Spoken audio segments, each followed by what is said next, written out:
Ayan mga kasupsup, so ngayon ipiplex ko sa inyo kung ating gagawin po today, itong baseboard. Yan. Unang po nating step ay ang lihahin itong baseboard na ito upang maging makinis at matanggal yung kanyang gaspang.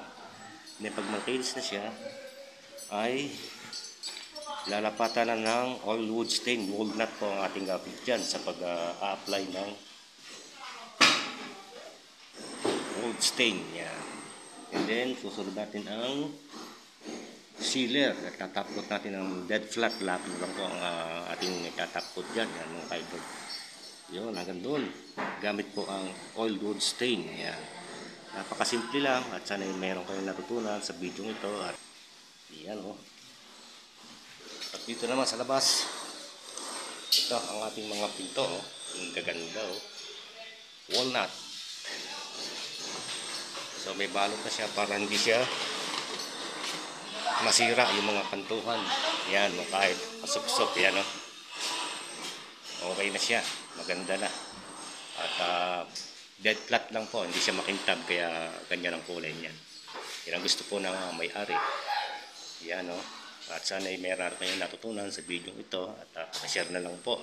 Thanks for watching. Bye-bye. Sup-sup.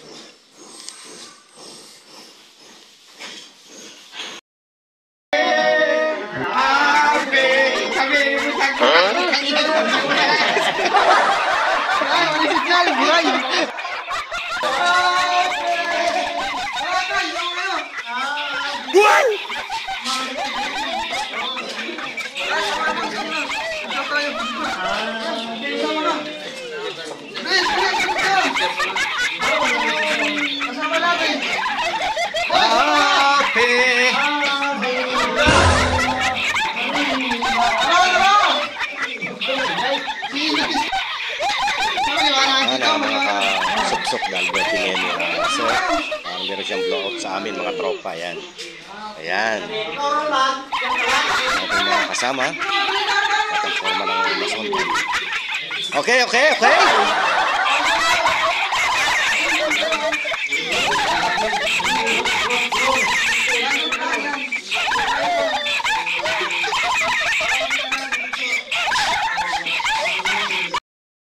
Ayan, kakain na. Ayan, napakasarap ng pinagdalog mo. Ayan, maraming salamat po at happy birthday po muli sa inyong lahat.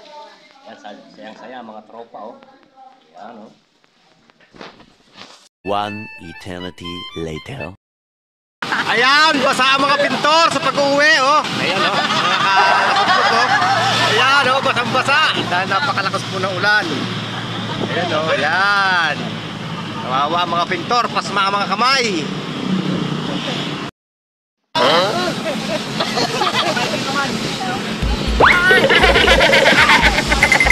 Wawang kulit hati.